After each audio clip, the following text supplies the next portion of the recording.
কেরানীগঞ্জের এক ফ্ল্যাটে যিনি থাকতেন মিম আক্তার, তিনি বাইরে থেকে একেবারেই স্বাভাবিক। তিনি একজন গৃহশিক্ষিকা। আশেপাশের মানুষ তাকে চেনেন ভদ্র, শান্ত, দায়িত্বশীল একজন নারী হিসেবে। এই মিম পড়াতেন 14 বছর বয়সী কিশোরী ফাতেমাকে। ফাতেমার মা রোকেয়া রহমান মেয়ের শিক্ষিকার ওপর এতটাই ভরসা করতেন যে 1.5 লাখ টাকার একটি এনজিও ঋণে মিমের জামিনদার হন।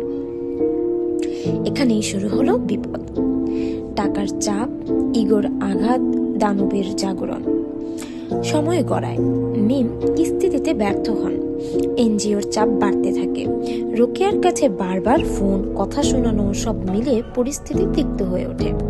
একদিন ফাতেমা তার শিক্ষিকাকে একটি কথা বলেই বসে, ম্যাম, টাকা তো আপনি নিয়েছেন, আমার মা কেন কথা শুনবে?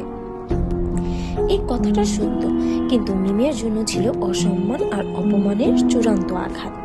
এখানেই মিমের ভেতরে নিয়ন্ত্রণহীন রাগ, ইগো আর সাইকোপ্যাথিক মানসিকতা বিস্ফোরিত হয়। সেই মুহূর্তে মিম আর শিক্ষিকা থাকেননি। তিনি নিজের ছাত্রের গলা চেপে ধরেন। ফাতেমা ছটফট করতে থাকে, কিন্তু মিম থামেননি। একজন 14 বছরের কিশোরী নিজের শিক্ষিকার হাতেই প্রাণ হারায়। এটাই ছিল প্রথম খুন। কিন্তু ভয়ঙ্কর বিষয় হলো, এখানেই তার অপরাধবোধ কাজ করেনি, বরং তিনি পরের ধাপ পরিকল্পনা করেন।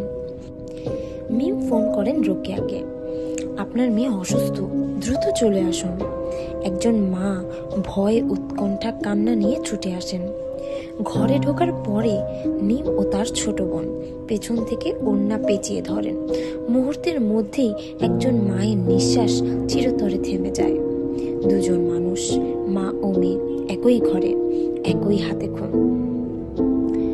হত্যার পর অস্বাভাবিক ঠান্ডা মাথা। সাধারণ মানুষ হলে এখানে ভেঙে পড়তো, কিন্তু মিম কান্না নেই, আতঙ্ক নেই, পালানোর চেষ্টা নেই, বরং লাশ লুকানোর পরিকল্পনা করে।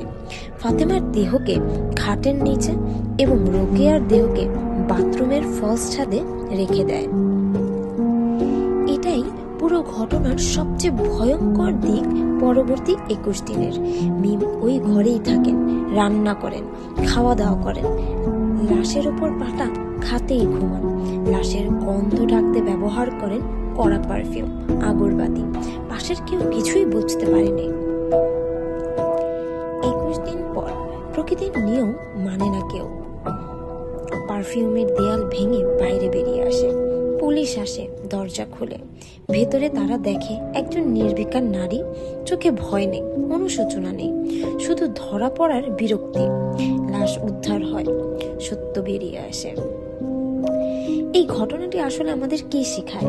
খুনি সবসময় অচেনা হয় না। সবচেয়ে ভয়ঙ্কর মানুষগুলো অনেক সময় সবচেয়ে ভদ্র মুখোশ পরে থাকে। সামান্য টাকা, আঘাতপ্রাপ্ত ইগো ভয়ঙ্কর পরিণতিতে রূপ নেয়। শিক্ষিকা, আত্মীয়, পরিচিত কেউই অন্ধভাবে বিশ্বাসযোগ্য নয়।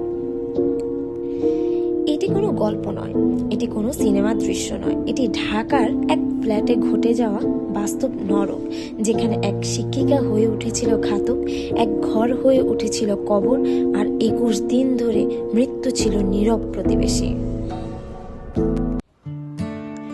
আসসালামু আলাইকুম, আমি লিমু সেক্রেট অ্যান্ড সিক্রেট থেকে এতক্ষণ শোনাচ্ছিলাম আপনাদের বর্তমানে ঘটে যাওয়া গতই 19 জানুয়ারির একটি সত্য ঘটনা, যা একজন গৃহশিক্ষক নিজেই নিজের সন্তানের মতো মেয়েকে মেরে ফেলে। সকলের উদ্দেশ্যে বলবো, চোখ কান খোলা রেখে সতর্কতার সাথে আশেপাশে চলাফেরা করতে। ভালো থাকবেন, সুস্থ থাকবেন। আল্লাহ হাফেজ, শুভরাত্রি।